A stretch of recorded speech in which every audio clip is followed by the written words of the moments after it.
আল্লাহু আকবার, আল্লাহু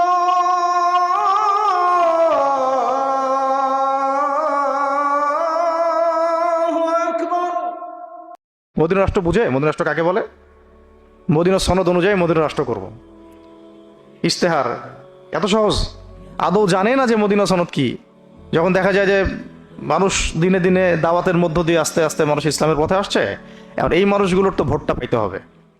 তো ভোটটা পাইতে হলে একটা সুন্দর শব্দ দরকার, যে ভাই ঠিক আছে আমাকে দিয়ে আমি মদিনা রাষ্ট্র কায়েম করে দিব, মদিনা রাষ্ট্রের আদলে আমি রাষ্ট্র কায়েম করব। সে নিজে জানেই না মদিনা রাষ্ট্র কি।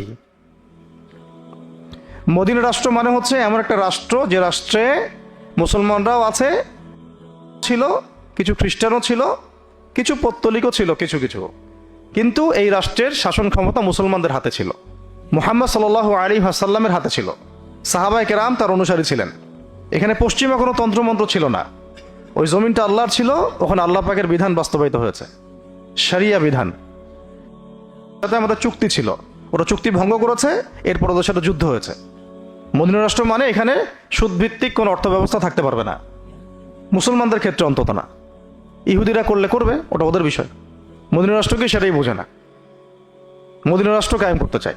মদিনা রাষ্ট্র মানে চুরি করলে চোরের হাত কেটে ফেলতে হবে। মদিনা রাষ্ট্র মানে হচ্ছে জিনা করলে প্রকাশ্যে 100 বেত্রাঘাত করতে হবে, প্রমাণ যদি হয়। প্রমাণ আবার হইতে হবে।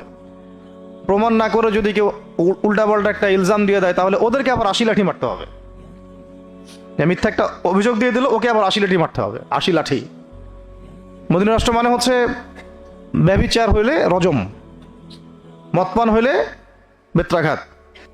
মদিনা রাষ্ট্র মানে যে রাষ্ট্রের মধ্যে নবী সাল্লাল্লাহু আলাইহি ওয়াসাল্লামের আদর্শের বিপরীতে কেউ নতুন কোনো আদর্শের কথা বলতে পারবে না। আর নতুন করে কেউ নবুয়ত দাবি করা তো বহুত দূরের কথা।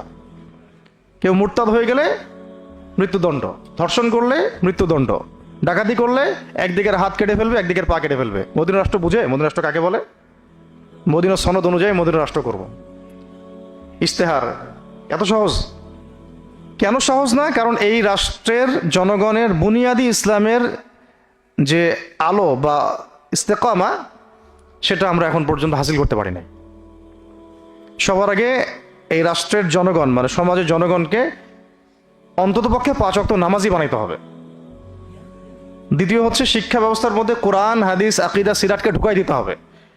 দিয়ে প্রত্যেকটা ডিপার্টমেন্টে কোরআন, হাদিস, আকীদা, ফিকহ, ফরজে আইন এইসবের জ্ঞানে এই প্রজন্মকে জ্ঞানী করে তুলতে হবে, সমৃদ্ধ করতে হবে।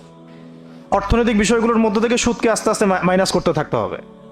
সুদী এনজিও, সমকামী এনজিও, এই সবগুলোর দরজা বন্ধ করে ফেলতে হবে। পররাষ্ট্রনীতির ক্ষেত্রে গিয়ে ইসলামের সাথে অনুকূল যে রাষ্ট্রগুলো, সেগুলোর সাথে আমাদের বন্ডিং বাড়াতে হবে। সমাজের মধ্যে ইনসাফ কায়েম করার,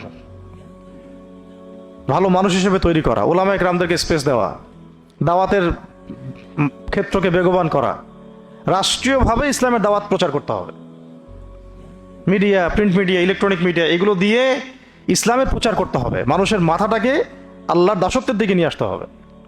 আর যত আল্লাহদ্রোহী শয়তানগুলো আছে, এগুলোকে যেভাবে হোক আস্তে আস্তে রাষ্ট্র থেকে মিনিমাইজ করতে হবে।